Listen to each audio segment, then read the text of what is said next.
Hello, world. Let me tell you. Today, I had a friend that was struggling, and I was talking and kind of discussing things, and a thought popped into my head, and I said, maybe this thing or problem, maybe Satan's involved. You ever think of that? Maybe Satan did some things there that made it blow out of proportion or look worse than it was.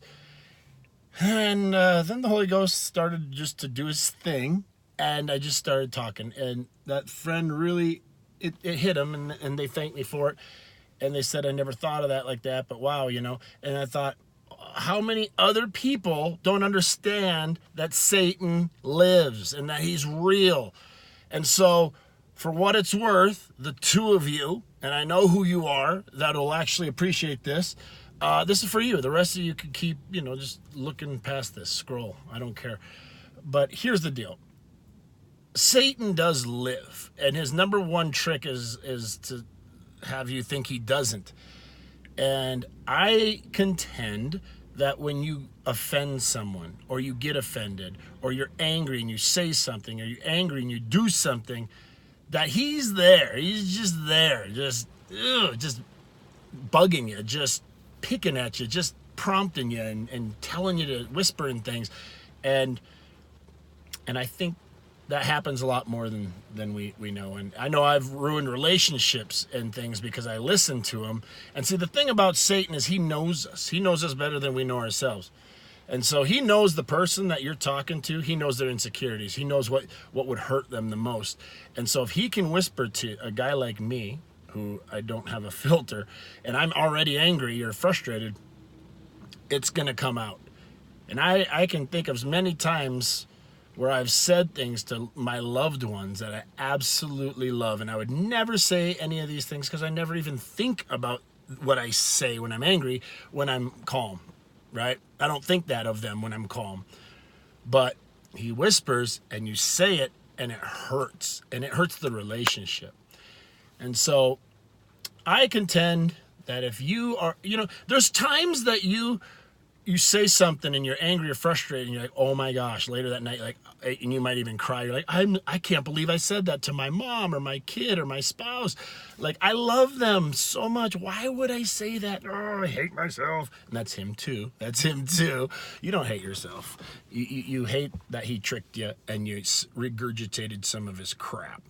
So if there's times where you go to someone and beg for forgiveness, like, I promise I did not mean that. I don't know what got into me. I'm sorry.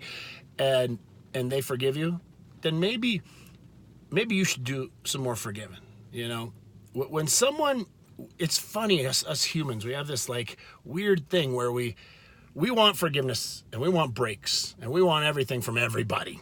You know what I mean? Our boss, our relationships, our kids, our parents, everyone, we want the breaks.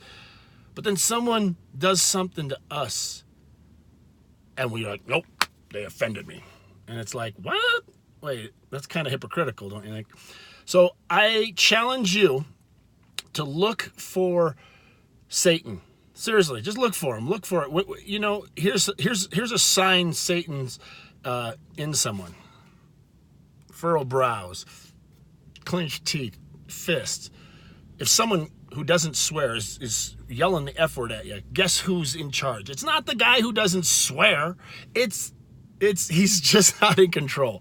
Satan's right here, and so is like a lot of the host of heaven that got cast out that will never get bodies, and they're all just and you just say things and do things when you're angry and frustrated. The key is to not get angry and frustrated, to follow Christ and to try to get the Holy Ghost in your life, and maybe take a time out before you say something, right? Because those words can come out as daggers and really hurt. Here's another little example of I'll just end with this. Satan is a brilliant, brilliant mind. When Jill and I were married, it was our first year in Samoa. We didn't have kids. We were on a freaking tropical island. It was beautiful. We got along. It was like, we went out there like 3 weeks after we got married. It was like an extended year-long honeymoon. It was great. We'd pick a beach. Oh my gosh, it was amazing. So, all week, we were like little lovey-dovey lovebirds. It's great. Oh, you said something. Oh, I love you, forgive you. Everything's great. But there was one English session of the temple. One. So if we missed Thursday night at 7:30, I think it was. I mean, I guess you could go later in the week with headphones or something. But Jill and I had a plan to go every week to the temple during the English session. So we did. But then all of a sudden I noticed, we'd get in a fight, and then, another week we'd fight, and, eventually it was like a month or so we hadn't gone, And then I started realizing, oh my gosh, we get along like honeymooners and lovey-doveys until about 3-4 o'clock in the afternoon on Thursday. I'd go, she was a teacher. I was a beach manager, so I'd go into the little foyer that she was teaching at, and I'd, just say something or do something if she would, and it'd just get to one of us, and then we'd pout, and then the other one would pout the whole way home. I was looking out this window, she was looking out this window, we'd pout. We'd get home, and we'd pout, and then about 7:38, when Satan knew, well, we can't go to the temple, it's already started, one of us would be like, hey, I'm sorry about today. I don't know what got into me. Oh, me too. Oh, you're great. No, you're great. Oh, clothes go flying off. It was great.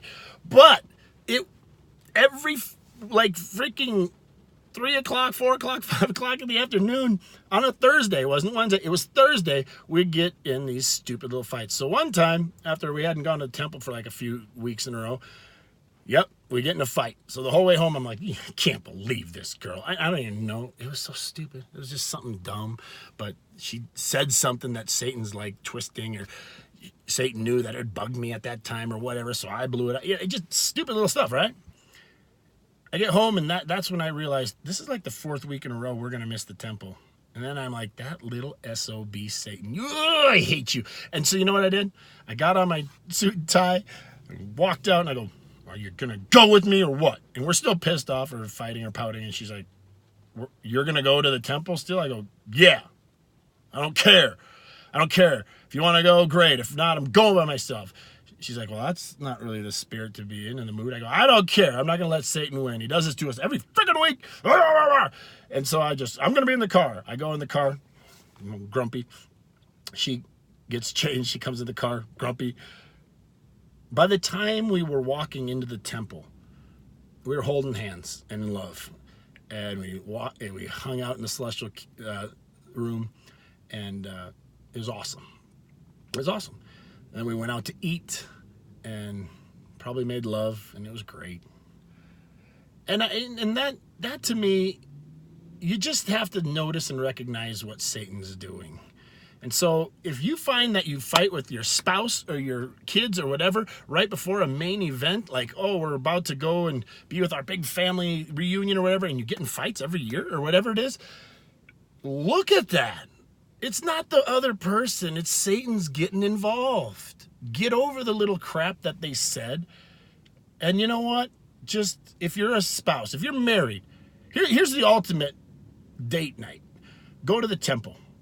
Go to the temple, then go out to eat, and then shut the freaking door, lock your bedroom door, and say, kids, mommy and daddy are talking, and have a good time in there. And I won't make this PG-13 because there might be 12-year-olds watching, and I don't want to ruin this. But have fun as a husband and wife, okay? That is the ultimate date. And Satan will ruin those. He tries all the time. Satan ruined my marriage. I can think of both sides of the story, what she did and what I did, that if I wouldn't have listened to her or she wouldn't listen to Satan, we'd be the happiest freaking couple on planet Earth. Power couple, really. And it's over. So I'm here to tell you, if you're mad at your spouse or your kid or your mom or dad or whatever, your friend or your coworker or whatever, get over it. That person probably said something that Satan knew would bug you, so Satan inspired him to say it. If you're best friends here's an example. I had one of my best friends in the world who I baptized, who is a very spiritual giant. I love her. She's no longer my friend. She deleted me from Facebook and is done with me. All because we had this little thing on Facebook we're discussing, and I said something that I didn't even know offended her. I 100%, as God and angels are my witnesses, I typed something that I was frustrated. I don't even know. She comes back and goes, oh my gosh, that was so whatever. If you can say something like that, because it was like somehow against I can see now where it looks like it was whatever a comment, but I did not at all 110% mean it in that way. But she took it in that way, and now we are no longer friends. And I told her before she deleted me, I said, look, I'm sorry. I did not mean it that way. I literally said it this way. I had no, this other whatever, I didn't even think about that being offensive. And I told her, I go, someday you're going to know in the next life that you're going to look at my mind and you're going to be able to see that I did not mean it that way, but Satan knew you'd take it that way, and we're not no longer friends. He's laughing. He's laughing with all his little evil spirits. They're high-fiving each other because they got two spiritual people that are awesome friends for all these years who inspire each other, and we're no longer Facebook friends. You cut me out of your life. He's laughing. And I apologized, and I said, I promise I didn't mean it. She was listening to Satan. No, he did mean it. I didn't, but he did mean it. And so she's gone. Two amazing friends. Friendship broke because I said something I did not mean. She took it wrong, and it's over. Satan played that part. Satan was involved. So please, people, before you end a relationship, a friendship, whatever, stop and think. Does this person who's been my friend for a decade or whatever, never said that before, do you think, you just stop and think. Just stop and think. Who was behind that? Was that person frustrated when he said it? Because if he is, then the Holy Ghost isn't involved.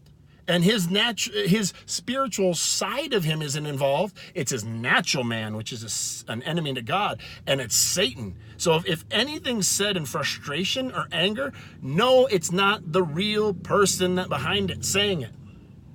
I don't know how much I can yell that from the rooftops. But people, I hope that you don't get tricked. I hope that you don't ruin a friendship. Because you are just not aware of Satan. So Satan, piss off. Here's the thing about Satan. He hates when I do like these little videos because I expose him. And I hope I help one marriage, one relationship, one coworker with their boss, one parent to their child. I hope someone out there listens to this and understands that this is true. And when you're in that heat of the moment, first of all, if you have your fist clenched and your mouth clenched and your eyebrows furrowed, stop, dude. Don't say something, because he's there. He's already doing this to you. He's going to start saying things that are going to offend the loved one that you don't want to offend. So if you catch yourself angry, frustrated, confused, all these emotions that are Satan inspired, take a walk. Put your fingers down. Don't type it on the keyboard. Just go to the temple, go up in the mountains, go listen to Christian music, get in the right mind frame, and I guarantee you're not going to type that. I guarantee you're not going to say that, because that's not who you are. You love that person that you're about to yell at, okay? So I hope this helps. I hope one person, just one, the rest of you, just keep scrolling. This is just Terry being a stupid idiot, right? You know what I mean? But that one person, I hope this sinks deep. I hope you forgive the person that offended you when they were angry. I hope even if they don't know that they did it, if they don't even probably know that why they said it. I know why. Satan.